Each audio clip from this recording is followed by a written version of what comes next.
Welcome back to the KOAM Morning News. Again, our good friend Charlene Patton from the Kansas Soybean Commission joining us. Always a pleasure to have you down here. I was just telling you, my wife makes amazing meals at home. I eat very well at home. But when I'm here, this is probably the healthiest I eat is each time that you visit. So that's always good to try and stay as healthy as you can. And when we're adding soy to our diet, that's the benefit of it because it's heart healthy and we're getting a lot of good benefits with the soy protein. We are, and we've got another cool recipe here. We're keeping with that theme of Bake for Family Fun Month.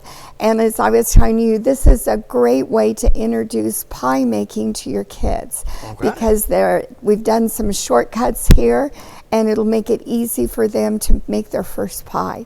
So what we're going to start with here is I've got 3 cups of apples that I've sliced in here. Okay. And you're going to add some dried cherries. Okay. That's a half a cup of dried cherries. Oh, they all came out good. And then let's go with the sugar first. Okay. We have sugar here. That's a cup of sugar that we're going to add in there and I'll mix. And as I'm stirring this together, you're going to add a little bit of the flour and the cinnamon, either one. All right. Yeah. Well, I trust you, so we're going to go. You said flour first, so flour is going to be the first one we put in there. And we got some cinnamon to add in as well. Ooh, this already smells. I mean, the crust already smelled great when I came down here. Came over here, and it's already smelling really good now. That's getting all mixed up here. That flour will help thicken that a little bit as the apples get juicy. So here we have our pastry crust, and in this pastry crust, it's very tender and flaky. It uses 1/3 of a cup of shortening and 1/3 of a cup of our margarine or butter, either one you can use. Mix that together with your flour, a little bit of salt in there, and let the kids use a fork or a pastry blender to make it really fine. And then we're going to add 5 to 7 tablespoons of cold water. Okay. Stir that together and make your dough. And then here you could put it on a lightly floured board at home. For us here, I have it on this mat. Roll it out to about a 10-inch circle here that we have. Then our mixture here is going to go right in the center. Just put that there. Oh, there we go. Pile it in there, aren't we? Yeah, we are. It's looking good so far. Now, this one looks pretty easy. Yes. Now, we're just going to fold that up, and I'll see how that goes there. Good job. That little mat there just really helps to lift it.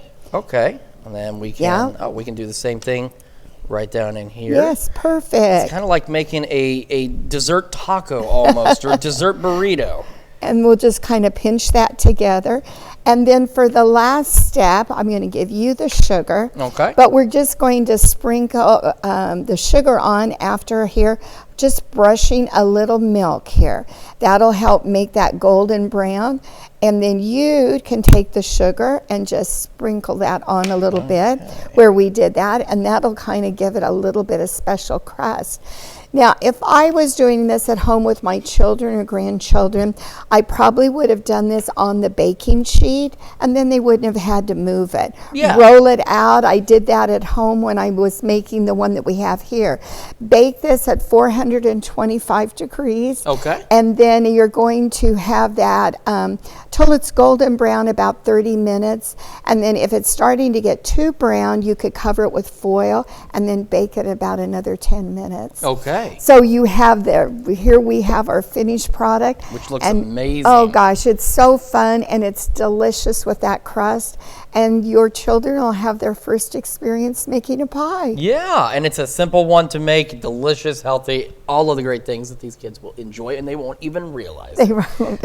It smells great too. So if folks want this recipe, of course, any of the others we've been featuring this month, what should they be doing? They should go to kansassoybeans.org, or you can go to and call on our phone number at 877-KS-SOYBEAN, and we'll mail them all the recipes for February. All right, Charlene, thank you so much. And of course, if you missed any of that, worry not. It's on our website as well, KOAMnewsnow.com. We'll be back with more of the KOAM Morning News right after this.